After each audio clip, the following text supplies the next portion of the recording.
Hello student, online class में आपका स्वागत है। बीएड फर्स्ट ईयर में हम संस्कृत शिक्षण विधि में संस्कृत शिक्षण की विधियों के बारे में अध्ययन कर रहे थे। पिछले वीडियो में हमने पाठशाला विधि और अपने पाठ्य पुस्तक विधि के बारे में हमने चर्चा की थी। आज हम डॉक्टर भंडारकर विधि के बारे में अपन अध्ययन करेंगे। जैसा कि शिक्षण विधि यानी अपने पढ़ाने का तरीका, आपकी जितनी प्रभावशाली शिक्षण विधि होगी उतना ही आपका शिक्षण प्रभावशाली होगा।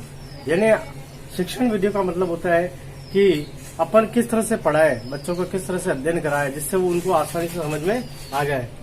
और ये विधि ठेठ प्राचीन काल से चली आ रही है। पहले अगर प्राचीन काल में देखें तो पहले बच्चा उपनयन संस्कार के बाद में अपना घर त्याग करके वो एक ऋषि मुनि के पास आश्रम में रहता था, वहीं अपनी विद्या को अर्जित करता था, शिक्षा अर्जित करता था और वहीं अपना ज्ञान मतलब ज्ञान प्राप्त करता था। जंगलों में रहकर वहाँ पे ऋषि मुनियों के साथ में रहकर वहीं अपना ज्ञान प्राप्त करता था। और उस समय शिक्षण विधि अलग थी और आज की शिक्षण विधियां अलग है। इसी शिक्षण विधियों में एक विधि है डॉक्टर भंडारकर विधि। अब इस डॉक्टर भंडारकर विधि, इस विधि का दूसरा नाम व्याकरण अनुवाद भी कहते हैं। यानी इस विधि का दूसरा नाम व्याकरण अनुवाद इसलिए कहा जाता है क्योंकि इसमें व्याकरण पे ज्यादा जोर दिया गया है, व्याकरण का अभ्यास पे ज्यादा जोर दिया गया है। यानी संस्कृत की अगर आप व्याकरण देखो तो बहुत ही क्लिष्ट और बहुत ही कठिन है।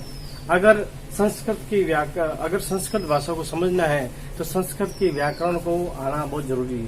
संस्कृत की व्याकरण अगर अपन को नहीं आती है तो आप संस्कृत का एक शब्द भी नहीं लिख पाओगे, एक वाक्य भी आप नहीं बना पाओगे। इसलिए व्याकरण अनुवाद पे मतलब संस्कृत की व्याकरण पे ज्यादा मतलब कि अभ्यास किया गया है, मतलब व्याकरण अनुवाद पर। इस विधि का अन्वेषण प्रख्यात डॉक्टर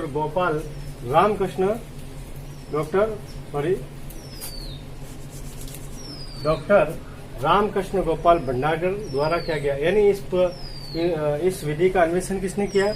डॉक्टर रामकृष्ण गोपाल भंडारकर, ये इनका पूरा नाम है। इन्होंने अन्वेषण किया था। इन्होंने इस विधि में पाश्चात्य शिक्षण विधि का समावेश किया। यानी पुराने समय में जो शिक्षण विधियां चली आ रही है उन शिक्षण विधियों का इन्होंने समावेश अपने शिक्षण विधि में किया है। यानी व्याकरण अनुवाद कैसे किया जाता है उसको छोटे छोटे वर्गीकृत करके उन्होंने अपने शिक्षण विधि में बताया है। इस विधि में व्याकरण अनुवाद पर बल दिया है। यानी मैंने अभी बताया कि व्याकरण अनुवाद पर, यानी व्याकरण संस्कृत की जो व्याकरण है उसमें संधि, प्रकार, प्रत्यय, उपसर्ग, इन सभी को वर्गीकृत करके छोटे छोटे भागों में वर्गीकृत करके बताया गया है।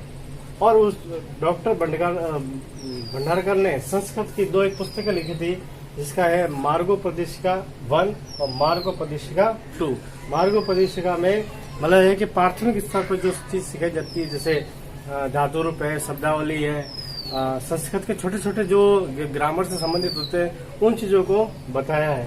और मार्गोपदेशिका एक उच्च स्तर के, जैसे संस्कृत का उल्लेख करना, संस्कृत में मतलब संस्कृत में निबंध लिखना, संस्कृत में प्रार्थना पत्र लिखना, इन चीजों को बताया है। तो इसमें संस्कृत व्याकरण अनुवाद पर ज्यादा अभ्यास किया गया और ज्यादा जोर दिया गया। अब इसके हम गुण और दोष, अब है अपने डॉक्टर भंडारकर विधि के गुण जो अपने इसके बारे में जो पढ़ा अभी, भंडारकर जो रामकृष्ण गोपाल ने जो अन्वेषण किया जिस विधि का, तो उसके इस विधि के क्या गुण है और क्या दोष है वो पढ़ेंगे। तो दो गुणों के बारे में, भाषाओं को वर्गीकृत कर सरल रूपों में प्रस्तुत करना इस विधि का सबसे बड़ा महत्वपूर्ण मतलब है कि कारण है कि इस भाषा को वर्गीकृत करके मतलब इसको प्रस्तुत करते हैं, जिससे क्या है कि बच्चों को समझने में आसानी हो जाती है। इस विधि में मनोवैज्ञानिक विधि का प्रयोग हुआ है। यानी इस विधि में मनोवैज्ञानिक विधि किसको बोलेंगे? जैसे सरल से कठिन की ओर, सूक्ष्म से स्थूल से सूक्ष्म की ओर, मतलब है कि अज्ञात से ज्ञात की ओर, ऐसे यह होता है। इस क्रम का इसमें उपयोग किया गया है कि इसमें पहले सरल रूपों में प्रस्तुत किया, उसके बाद में उसके कठिन रूपों को प्रस्तुत किया है। यह विधि एक मितव्ययी है। मितव्ययी का मतलब होता है कि इसमें समय की बचत होती है। पहले संस्कृत ग्रामर को अगर समझा दिया जाता है तो फिर इसके बाद में संस्कृत भाषा अगर सिखाई जाए तो बच्चा आसानी से उसको समझ जाता है।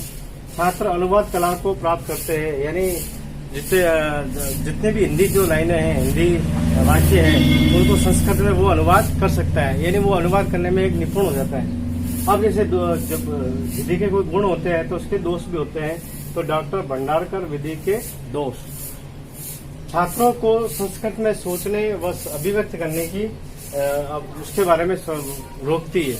यानी वो व्याकरण में इतना व्यस्त हो जाता है तो उसके मतलब की जो कल्पना होती है, उसकी सोचने समझने की शक्ति होती है, वो विकसित नहीं हो पाती है। यानी वो अलग से नहीं सोच सकता है, संस्कृत में अलग से कुछ नहीं सोच पाता है। ये इसका एक अवगुण है। इस सदी में संस्कृत का ज्ञान एकांकी है। अब मैंने बताया कि इसमें केवल संस्कृत व्याकरण अनुवाद पर ही बल दिया गया है। तो दूसरे जो विषय होता है उस विषय पर उन्होंने मतलब अवहेलना की है, उस दूसरे विषयों के ऊपर ध्यान नहीं दिया गया। इससे क्या होता है कि छात्र का जो ज्ञान होता है, संस्कृत ज्ञान होता है, वो एकांकी बन जाता है। छात्रों पर व्याकरण का भार अधिक रहता है। यानी हर बार जब बच्चों को अध्ययन कराया जाता है, शिक्षण कराया जाता है, तो उसको बार बार सिर्फ केवल व्याकरण अनुवाद पर ही जोर दिया जाता है। तो वो मतलब है कि उससे उनके ऊपर एक दबाव रहता है, व्याकरण का ही दबाव रहता है। आपने देखा होगा कि संस्कृत की जो भाषा है वो क्लिष्ट है, वो हर किसी की समझ में नहीं आती। आप हिंदी अगर समझाओगे और हिंदी की ग्रामर समझाओगे तो शायद उसको बच्चों को जल्दी समझ में आती है। क्यों आती है? क्योंकि हिंदी वो विद्यालय में भी पढ़ता है और एक वातावरण में, एक परिवेश में भी वो उपयोग में लेता है। इसी तरह से अंग्रेजी है, अंग्रेजी वो घर पे भी पढ़ता है, घर पे भी यूज करता है, परिवेश में भी यूज करता है और विद्यालय में पढ़ता है, तो वो इसके एक टच में देती है। लेकिन संस्कृत एक ऐसा विषय है जो केवल विद्यालय में ही उपयोग में आता है, उसके अलावा वो वातावरण में उपयोग में नहीं आता है। इसलिए ये संस्कृत की जो भाषा है वो क्लिष्ट होती है, स्थानीय रोगों को पकड़ने में सफल। यानी केवल इसमें व्याकरण अनुवाद पर ही बल दिया गया, जिससे दूसरे विषयों को नहीं समावेश किया गया है। इसलिए तो ये है भंडारकर विधि के दोष। क्या हुआ?